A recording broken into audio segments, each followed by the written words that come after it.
But first, a new study provides a disturbing look into the ways ISIS uses children to fight its battles. Sreenivasan has our conversation. A new report published by the Combating Terrorism Center at West Point chronicles the increasing use of children as fighters for the so-called Islamic State. The report's authors, based at Georgia State University in Atlanta, documented the Islamic State's own propaganda, which praises deceased young fighters as martyrs. It shows how the group uses children and youth in suicide operations. They found 3 times as many suicide attacks involving young people in January of this year than last year. For more on the study's findings and what they mean, we're joined by one of the report's authors, Professor Mia Bloom. Professor Bloom, unfortunately, child soldiers aren't anything new. So how is ISIS using them differently? So we started our study with a baseline, looking at the literature on child soldiers, looking biographies and autobiographies of people who had been child soldiers, in order to get a sense of what we thought we might expect.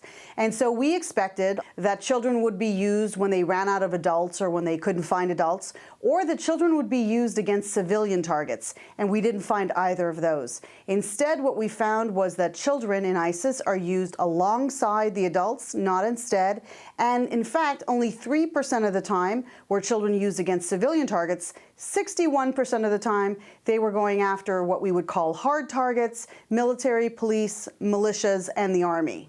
So they're doing just what the grown-ups do.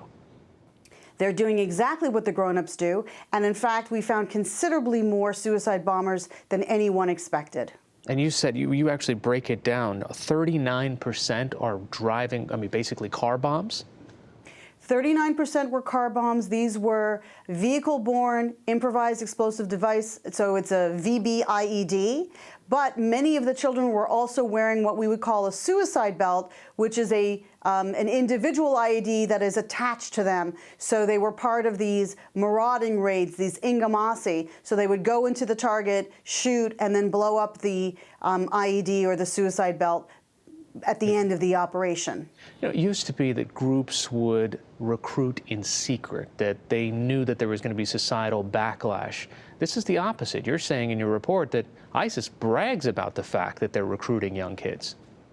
Not only is ISIS boasting that they're using these children, but they're using the children in a way also to humiliate the men. What we didn't put into the report, but we will be exploring further, is that ISIS is using the children, for example, in the prisons to determine who lives and who dies. They're also using the children to actually carry out the execution. And so they're empowering the children, and by doing so, disempowering the men. And this is a way in which they are recruiting the children to basically feel like you will be more than what you are. You won't be a child in the society where you're lesser than, but you'll be powerful. You'll be a cub, and then eventually a lion. You know, as you watched through all of these images and these videos, you actually point out that almost half these children have smiles on their faces, at least in the propaganda that comes out after. Explain that. Well, one of the things that we try to do is we're trying to get a sense of, is there any coercion? Are the children there voluntarily? So, for example, again, using the baseline of child soldiers, the stereotypical story that we know from Liberia or Uganda is that these children are coerced and they're drugged, and so they're made to perpetrate an act of horrific violence against members of their own family so that they can never go back to their village. We didn't find that with ISIS. We found parents who willingly gave the terrorists access to their children. They encouraged the children. One of the images, for example, we even see the father saying goodbye to his son. But we also saw a lot of images where the kids are smiling and they look like they are very excited about this future. They even put them in a setting that looks like the Garden of Eden in order to convey that that's where they're headed. They're going to paradise. And what kind of age range are we talking about? Obviously, under 18 qualifies as a child, but how young were some of these kids? So we used age categories based on developmental psychology. Some of the kids were as young as 8.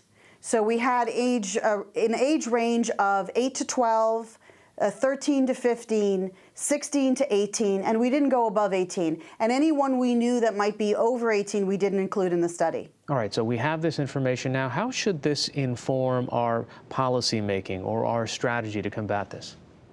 I mean, part of it is that We've seen in other instances terrorist groups using very young children. So although they didn't brag about it, we did some field research in Pakistan where the Pakistani Taliban had forcibly recruited very young kids to be suicide bombers. We know that there are ways of de-radicalizing and deprogramming these children, but it's very involved, it's very expensive. It requires a multi-pronged approach. So part of it is, what do we do when soldiers are facing children? We know that there are increased levels of PTSD, but we also have to figure out ways not just of preventing the children from entering in the first place, but what do we do with them once we find them? And finally, while several of these children were from Iraq and Syria, you point out that some of these children came from other countries far overseas as well. So how did they get there? We can understand that a 22-year-old figures out a way to get on a bus, on a plane. How did these small kids from, say, Europe get in?